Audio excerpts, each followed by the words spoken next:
From the Ticats Audio Network, this is the Ticats This Week with RJ Broadhead and Luke Tasker.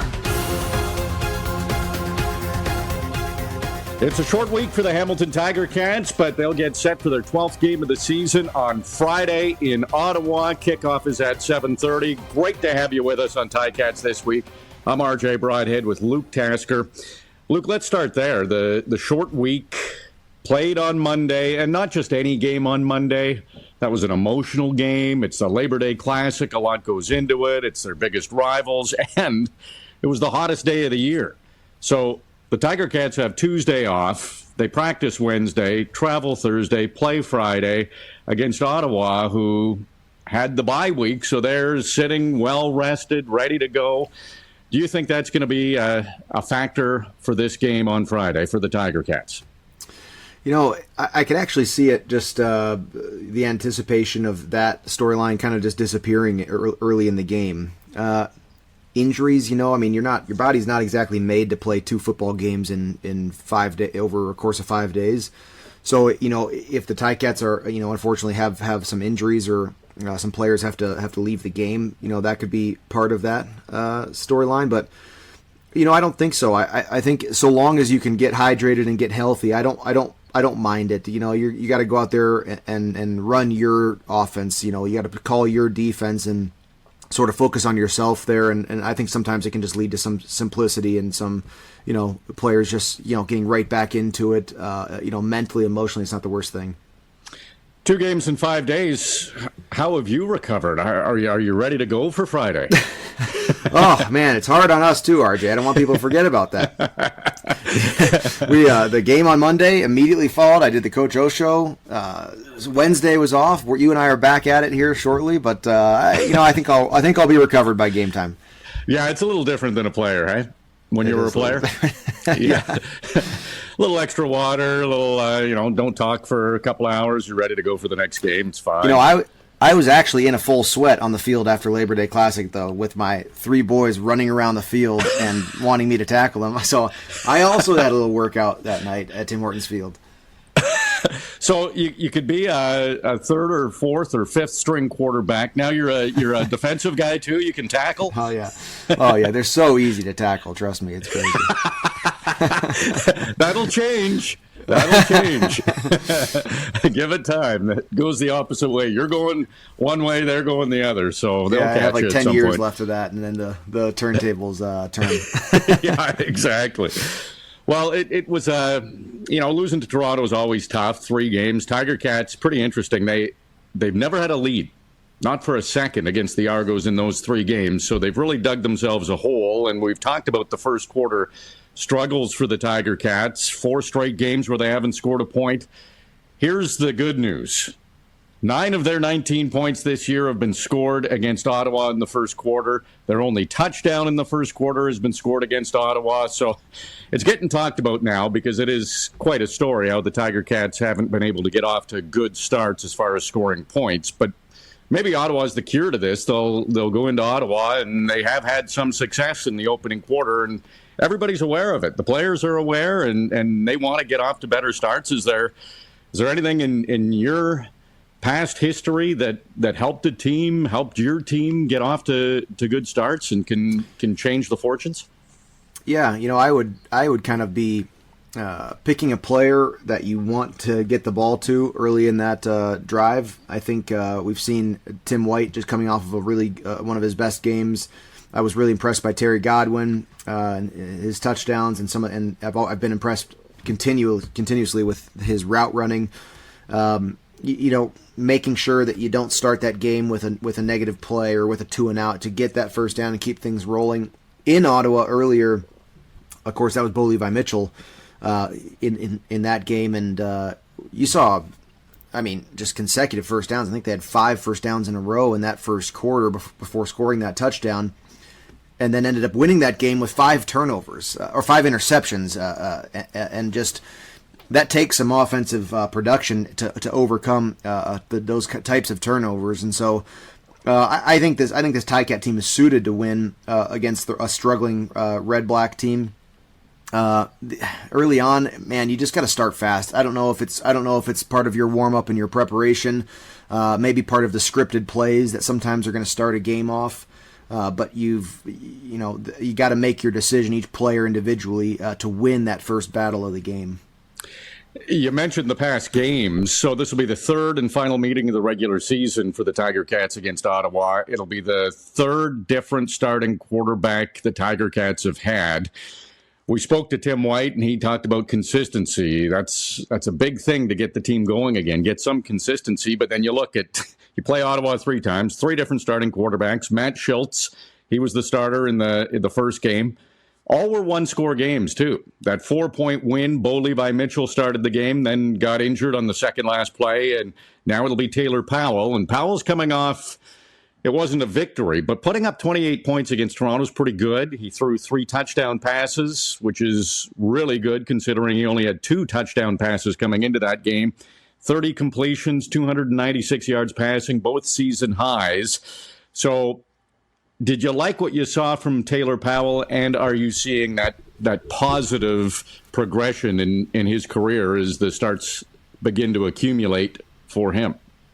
Yeah, I certainly did. I think the first quarter was really tough, and the offense's sort of role in that struggle was just an inability to get first downs. It's not it wasn't mistakes or it wasn't turnovers and things like that. The Toronto Chad Kelly and his offense, they were starting with such amazing field position as a result of some good returns, some really poor punting, and then the offense is mixed in there with, like I said, just the inability to flip the field.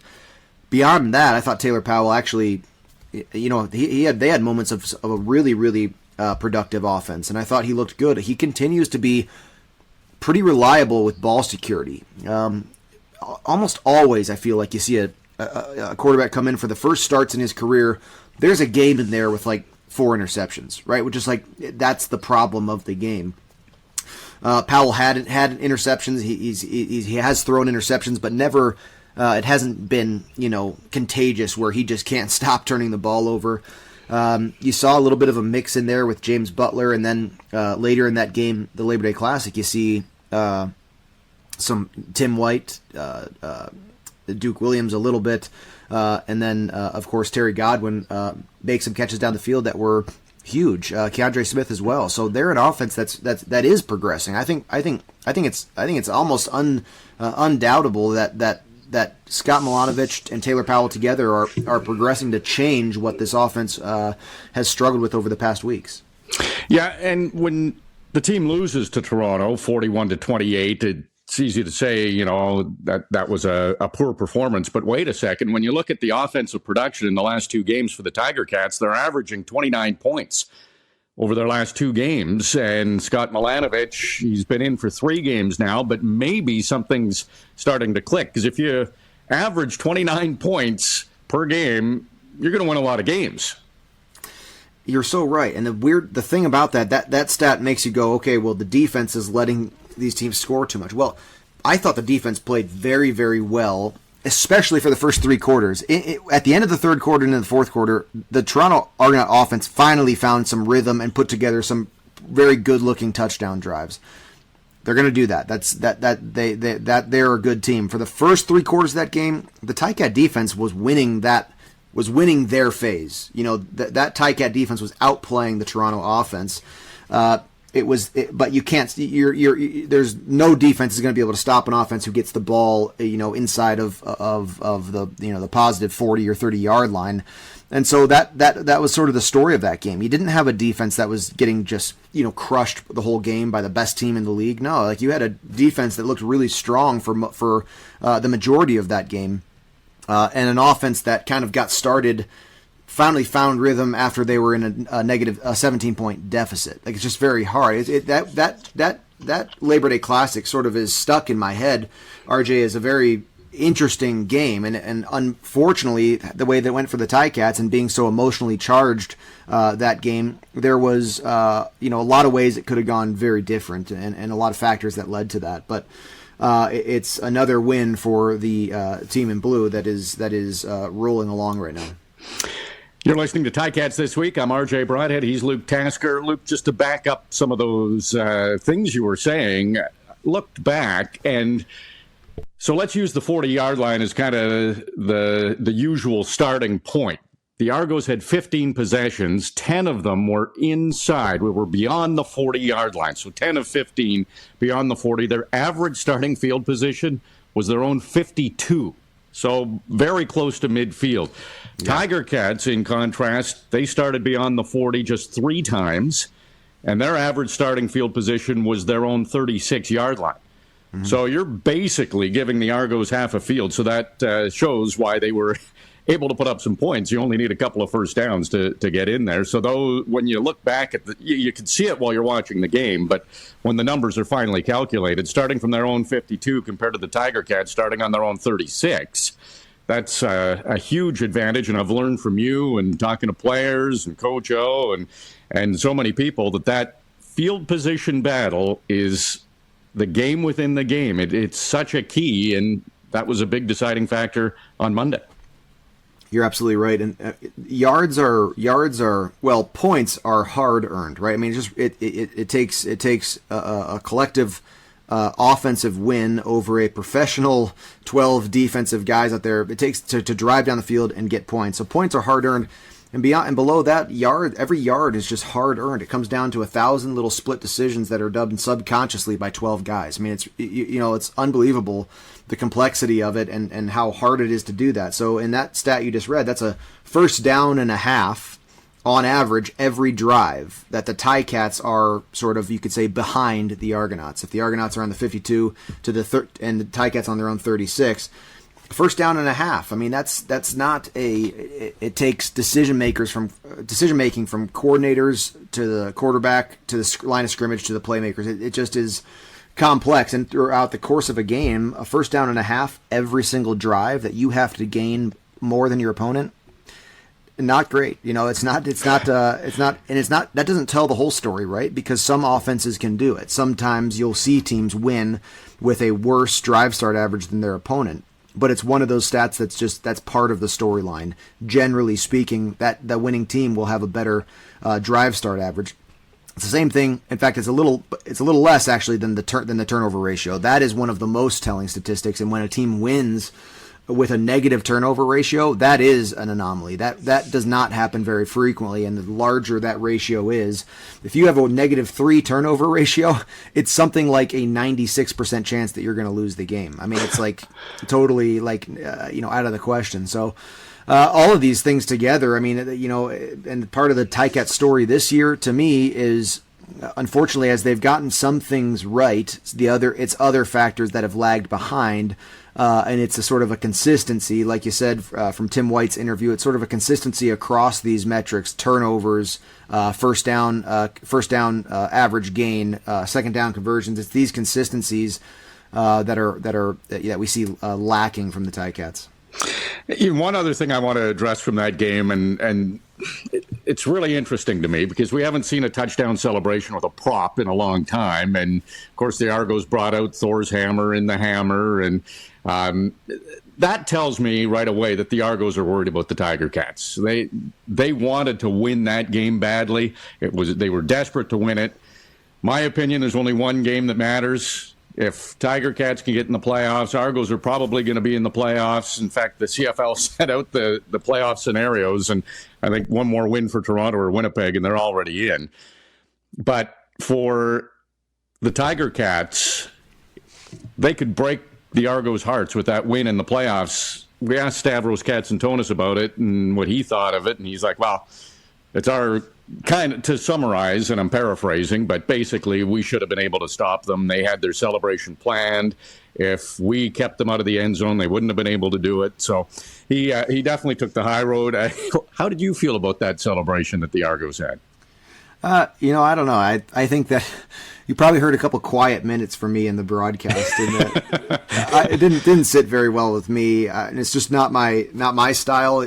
Even as if places were switched, or if, there was something like that for the Ticats, it's just not really my thing. But no, I thought it was certainly planned. That's certainly a team, meaning the Argonauts, who sort of have a chip on their shoulder and having the upper hand weren't going to not rub it in a little bit. So, not my style, but maybe that's the culture that they have in Toronto, and that's the way they wanted to handle it. And Coach O in the Coach O show earlier this week with me had a very, very quiet response to that question, and certainly didn't sit well with anybody in the organization. And yeah, I mean, I don't know, to be sort of semi unbiased up in the booth, I had a hard time with it a little bit. It wasn't my favorite thing to see, and nor was it Ticat fans, but the franchises ebb and flow, and they have a good team right now, and that was their way of going about it. So, and they're penalized for it, but of course they 10 yards. Yeah, they're not really going to care about too much about that. And kind of, it's one of those things. I think the only way to really go about it is kind of you gotta be sort of big enough to let them have their moment. I mean, you don't have to agree with it or whatever, but that's if that's their way of doing it, fine. Let the guys in Toronto do it that way. Well, there's an old saying, we all know it, let sleeping dogs lie, and the Argos have dominated the Tiger Cats, but the old bulletin board material, locker room material, motivation, that probably will motivate the Tiger Cats if they do meet in the postseason. So maybe it'll turn out being a positive for the Tiger Cats down the road.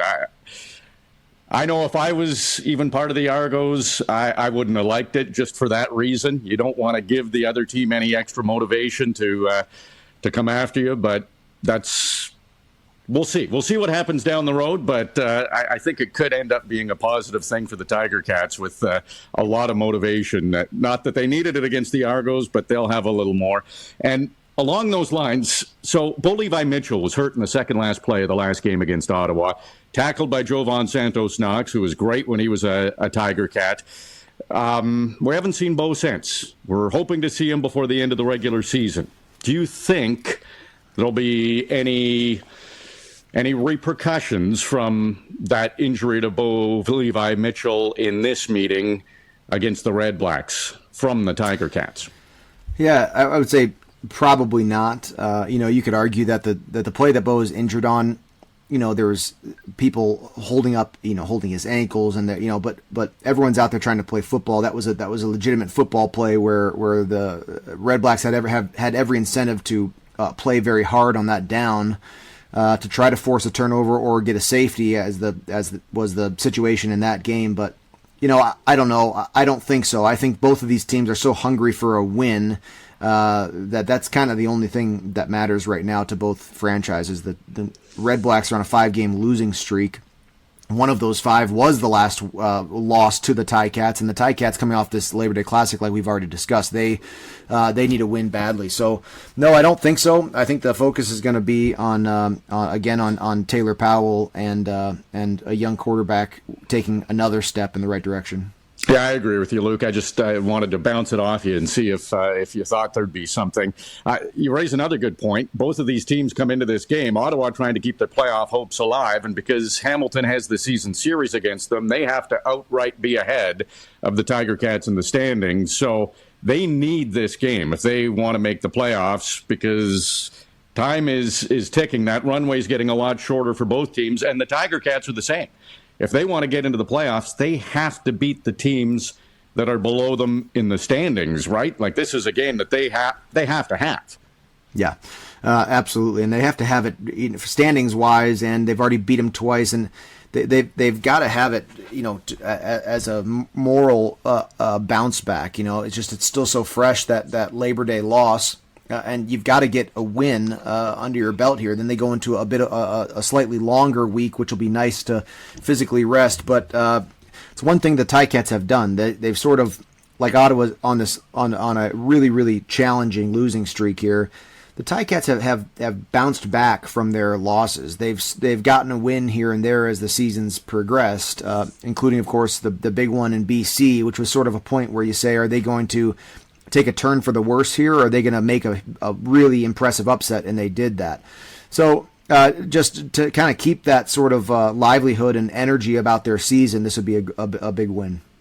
For Ottawa, they have lost 5 in a row, but 3 of those losses were by 4 points or less, 4 points or fewer in 3 of 5 of those losses. So close games, and Tiger Cats' win was only by 4 points. So very close. Both wins against Ottawa were by 1 score. I want to talk about a lineup change for the Tiger Cats on offense. Omar Bayless comes in, and he was a bit of the toast of the town in training camp. He had a really good camp, but just hasn't been able to get into the lineup. Duke Williams has been put on the 6-game injured list, so I know that's a bit of a story right now, if Duke's going to be back or not, or if the injury's too much. We'll have more answers on that as time goes on, so we'll wait on that. The main thing is Omar Bayless is in, and he could be a guy who's just been hungry on the practice roster, getting an opportunity. He does have a touchdown this year. That was on special teams, on the block punt against Winnipeg, and he jumped on it in the end zone. But to see him out there after what was a good camp, which does seem like a long time ago, but what do you think about Omar Bayless coming in and trying to help this offense and receiving corps? Well, sometimes, and on the short week especially, and sometimes just at this point in the season, it can just be a little burst of energy. He's a guy who's going to be a little bit physically more fresh than a lot of these guys, as he's just been effectively training and practicing and not getting beat up as much, you'd hope. And I'd be shocked if we don't talk about him throughout the night, RJ. I mean, he's not a placeholder there. He's a good player. You and I saw a lot of good things from him before the season started, and he'll be involved. You get a little bit sort of battle hardened throughout the season, and the games get a little less big for you. Like, you're mentally ready for a football game as the season goes on, and he's very fresh. So you got to wonder if there's maybe some first game of the season type of jitters and sort of nerves from a guy who's stepping into the lineup, and that's the responsibility of the athlete to just sort of, calm down and be able to focus on the details of your job. Whereas these guys who have been playing for nine weeks, you're very ready to go for a game. So excited to see a new face, and hopefully we'll see some plays made, some first downs, and maybe a touchdown from Omar Bayless. And I believe he's roommates with Terry Godwin, so those two, I'm sure, have been talking, and Bayless has been waiting for his opportunity, and Coach O always talks about it.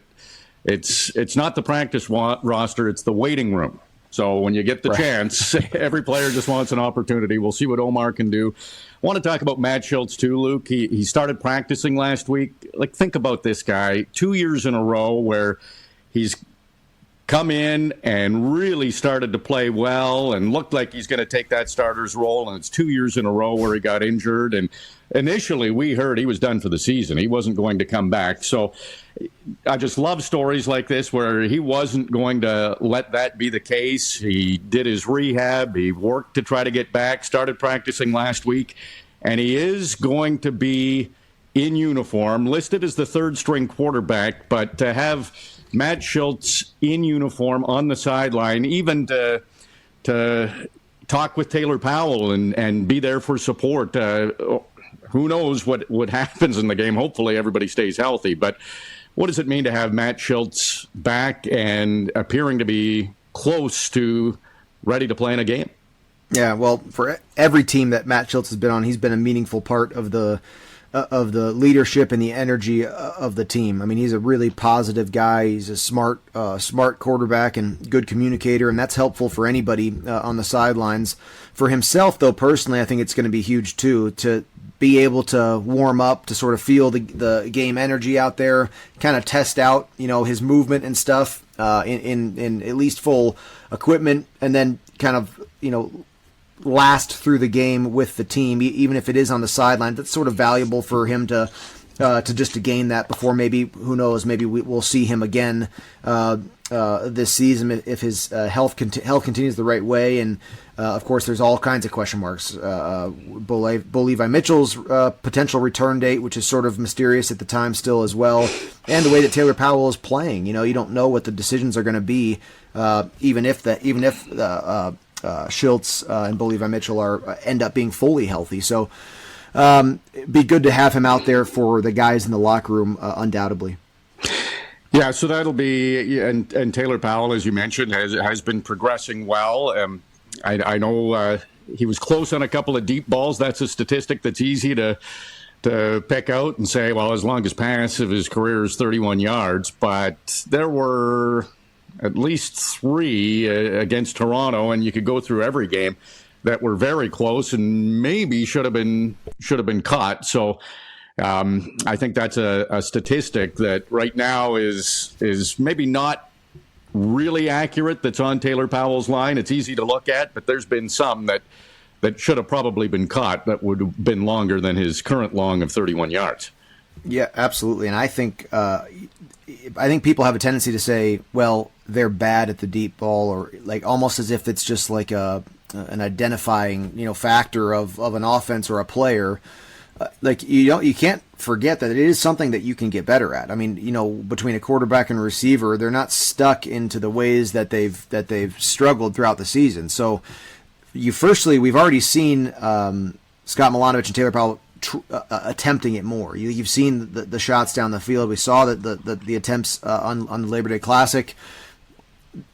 Near misses, those things can get corrected. I remember talking about routes, watching the film on a specific route that happened, and myself and either Zach or Jeremiah, and talking about it was very obvious what could be different from my route, personally. If it's a missed throw, it's a missed throw, and the quarterback can work on it, and he kind of gauges different players' speed downfield. All that stuff is learned and can be practiced, and for receivers, being in the right position to make a play and to break your route off in a direction that's sort of quarterback friendly, sort of that leading that throw into a better area. It's things that we'll see the progression continue with, I think, because we've already seen evidence of the passing game with Taylor Powell get better and better. So I'm hopeful and kind of excited to watch what's next. Yeah, it'll be his 5th straight start, 6th of his career, and 1st against Ottawa. Again, 3rd different starting quarterback for the Tiger Cats in 3 games against the Redblacks. Tiger Cats have won 3 in a row on the road. They've already won once in Ottawa. Very important. Looking at the Tiger Cats' schedule remaining, they've got this game against Ottawa, home games against Winnipeg, Calgary, and BC, and other road games in Toronto, in Saskatchewan, in Montreal. So this is a game. They only have 2 games remaining against teams who are currently out of a playoff position. So it's an important one for the Tiger Cats. What do you see going into this game that the Tiger Cats have to do to get the win against Ottawa, Luke? Well, I think Taylor Powell's got to continue being a good ball protector. Don't give anything away for free. The truth is, RJ, I think we got to see a better punt team, punt effort from the Ticats and kicking game in general. They've got to take advantage of field position. They've got to avoid explosive returns against. And I think we'll see some of that as well. Defensively, I think you can almost ask that defense to go out there and play with the aggression and the timing that we saw against the Argonauts. And I think that type of defensive effort will give this Ticat offense and special teams room to breathe. They'll take a little bit of that off of Taylor Powell, the onus and responsibility of sort of winning the game. Sometimes it can feel that way. And if that defense is taking opportunities away from the Ottawa offense, Taylor Powell, I think we're going to see a next step in his ability to move the ball down the field. Well, Luke, I got to say, 2 games in 5 days on this episode of Ticats this week. You and your training staff did a great job getting you ready, and I can tell you're ready to go for Friday. Oh, thank you so much. Yeah, it's a team effort. Yep.